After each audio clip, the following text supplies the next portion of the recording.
উত্তরপ্রদেশের প্রাক্তন ডিজিপি রেখা পাত্রকে সন্দেশখালীর বাঘিনী বলে উল্লেখ করলেন। তিনি বলেন, রেখা যেভাবে লড়াই করেছে তা বলার মতো। আমি বলে রাখছি, এই মেয়ে অনেক দূর যাবে, আর আমি এখানে বলে যাচ্ছি এই মহিলা সন্দেশখালীর বাঘিনী। তিনি বলেন, আমি এই নিয়ে 5 বার বাংলায় এসেছি। এই সন্দেশখালীতে কেবলই অত্যাচার।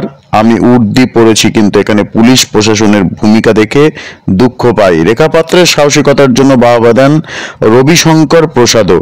গদখালি থেকে সন্দেশখালী আক্রান্তদের পাশে থাকার বার্তা দিয়েছেন তিনি। আর রেখা বলেন, প্রধানমন্ত্রী বলেছিলেন শক্তি স্বরূপা, আজ প্রাক্তন পুলিশ কর্তা বাঘিনী বললেন আমাকে। তবে আমার মনে হয় এটা শুধু আমাকে বলা নয়, সন্দেশখালীর প্রত্যেক মহিলাকে বলা হয়েছে। তিনি আরো বলেন, মানুষে তো বাড়িতেই ফিরতে পারেনি, কাউন্টিং এজেন্টরা এখনো ঘর ছাড়া, গ্রামে ঢুকতে পারেনি, তাহলে পরিস্থিতি স্বাভাবিক হলো কিভাবে? রেখা পাত্র এদিন মুখ্যমন্ত্রী মমতা বন্দ্যোপাধ্যায়ের বিরুদ্ধে বিষোদ্গার করলেন। যে এদের উপর অত্যাচারগুলো করাচ্ছি সেটা উনি ভেবে থাকলে ভুল। উনি আজকে যে সাধারণ মানুষে আজ রাস্তায় ওটা বন্ধ করে দিচ্ছেন, টিউবওয়েলে যা বন্ধ করেছে, টিউবওয়েলটা মুখ্যমন্ত্রীর বাড়ির থেকে এনে দিয়ে যাননি। রাস্তাটা ওনার বাড়ির, ওনার ঘাটের টাকায় রাস্তাটা করে দেবে না। এটা প্রধানমন্ত্রীর দেওয়া রাস্তা, প্রধানমন্ত্রীর থেকে দেওয়া টিউবওয়েল, তাই এটার উপরে মুখ্যমন্ত্রী এইভাবে জোর জুলুম করতে পারে না। সাধারণ মানুষ যাবেন, সাধারণ মানুষ টিউবওয়েলে যাবে, বাজারে যাবে, রাস্তায় হাঁটবে, তারপরে দেখবে প্রধানমন্ত্রী নিজেই কথা দিয়েছে যে বসিরহাটের মা বোনেদের, বসিরহাটের লোকেদের উপর, মানুষের উপর ওনার নজর আছে, তো অবশ্যই নজর রাখবেন। আর আশা করি কখনো আসবে না, কেন উনি যেভাবে ষড়যন্ত্র করছেন, তো ওনার ষড়যন্ত্রটা আর বেশি দিন চলবে না, ওনার ষড়যন্ত্র চলবে না।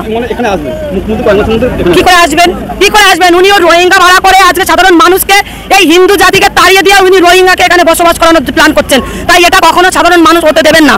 এখানকার হিন্দু মা বোনেরা জানেন যে নিজেদের জায়গা কি করে নিজেরা উদ্ধার করতে হয়। তাই সেই প্রশ্নের উত্তর দেওয়ার জন্য আমার মা বোনেরা, সন্দেশখালী বিধানসভার মা বোনেরা তার জবাব দেওয়ার জন্য প্রস্তুত আছে। তাই মুখ্যমন্ত্রী আসুক, ওনার জবাব ওনাকে দিয়ে দেবেন। উনি দেখে গেলেন এনাদের যে